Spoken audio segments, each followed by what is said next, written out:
Welcome to the Michigan Runner Show. Join us each time as we explore the people, the places, and the events that shape our great sport.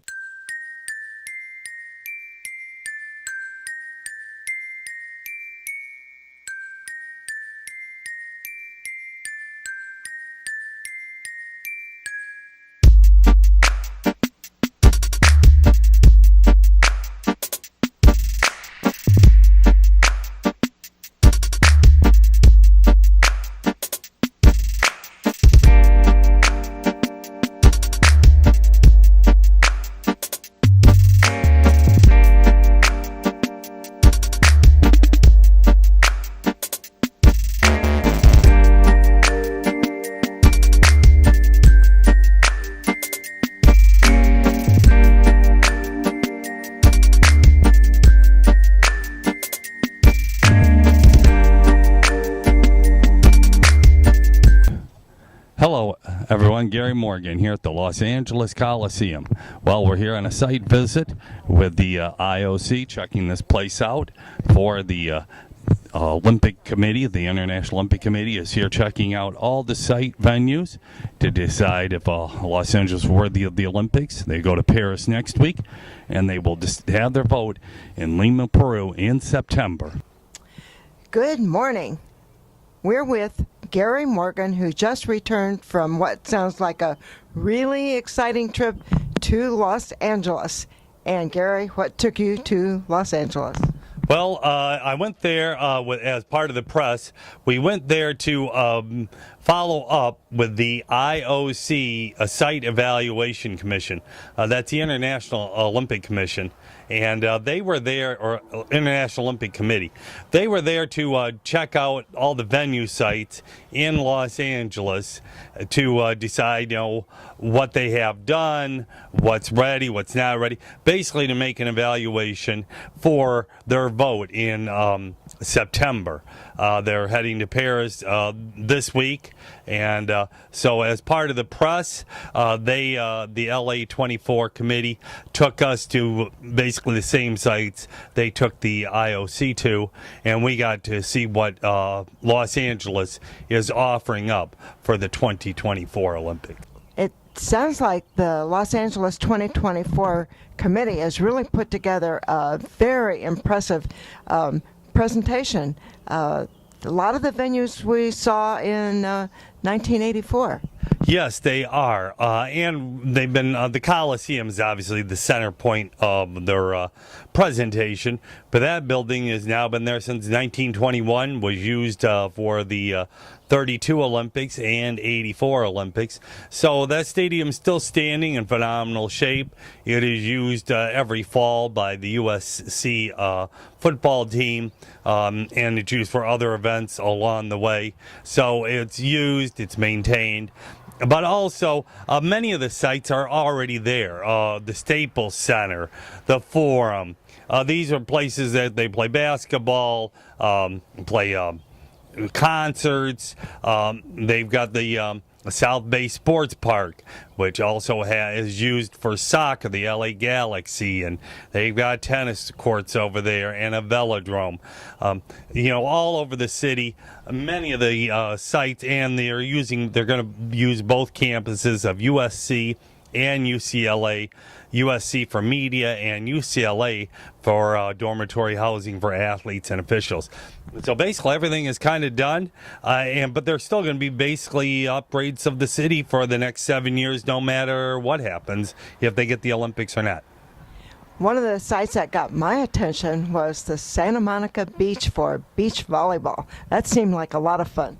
Yeah, so that's the perfect spot for it. They play beach volleyball over there all the time anyway, on just regular volleyball nets. In fact, we had a press conference over there Thursday night, and we saw some kids playing beach volleyball. So that is a natural setting. Of course, they build up a stadium there and stuff. It's a take down, put up and take down type stadium. Just the same setup they kind of had the Rio at the Copacabana beach. But definitely that would be a big hit with a lot of people, because Santa Monica is another focal point of part of being Los Angeles is hanging out at Santa Monica Beach. Well, the International Olympic Committee Evaluation Committee was interested in coming to LA on a normal day. Now, how did the normal traffic affect what you were doing there? You know, we did a variety of things during the middle of the day, and traffic wasn't that bad. We went out to the Rose Bowl during about 11 o'clock. Traffic wasn't that bad. I'm going out of L.A. and going up to Pasadena. We went over to the South Bay Sports Park. You know, the traffic was, kind of heavy, but nothing drastic. I think what is really a big focal point is the Metro made a presentation, which is the subways and the bus system.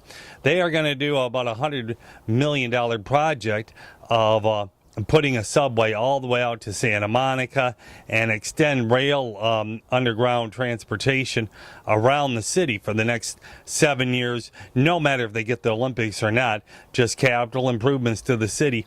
And that will take a lot of stress off the roads as it is. And the 84 Olympic Games, people were so worried about traffic, but by the time the games came, many people left town, or businesses were kind of shut down or ran reduced hours, so there wasn't as much traffic to begin with, and people were able to get around, and I'm sure it'd be the same way this time. Well, now, at the end of your visit, the International Olympic Evaluation Committee made a presentation, and then that was followed up by the Los Angeles 2024 committee. Were there any hints about what they were thinking that you could pick out? The IOC, as they said many times over, they were very impressed by by Los Angeles and how the city is already has that Olympic spirit. From the 84 games to now, the legacy is still there. You go around that city and people still talk about the 84 Olympics, and of course with the Coliseum still there, and there's always sporting events. So the legacy is still there, and the mayor and his partner, who is the business partner on it, but anyway, they are basically the director and co-director of this bid, and they grew up during the Olympics. They were both about 13 years old. Their parents took them to the Olympics, and of course that Olympic fever has now lasted over 30 years, and they had a chance to bid on the Olympics, and they ran with it. A good team inevitably reflects good leadership, and that is certainly the case with the dynamic duo that is at the top of Los Angeles 2024. I think that the 1984 boys, Mayor Garcetti and Chairman Casey Wasserman, bring a very powerful combination of intelligence, enthusiasm and energy to this task. They've channeled the excitement they felt when the Olympic Games last came to their city into an all-out effort to bring the Games back to this city. Well, Gary, you've had your own experiences on the track in Los Angeles in the Olympics. Tell us a little bit about that. My experience was in 1984. I tried out for the Olympics, so I did not make the team, but I did the 20K walk there, and we started and finished on the track inside the Coliseum. So we did one lap on the track as we started the race, then we went outside, walked our 19 kilometers, and then came in and finished back on the track. And of course then I stayed all week and watched the Olympic trials all week long there in Los Angeles. So I have definitely a complete idea of what went on during, because basically they did the same thing for the Olympic Games, used the stadium for all the same events. So I definitely have all that experience. And I raced out in LA and for years, for a decade out there in the early 80s and through the early 90s. So I raced at the Forum doing indoor walks. My best race ever was at UCLA on the track there, which UCLA, they want to make as athlete housing.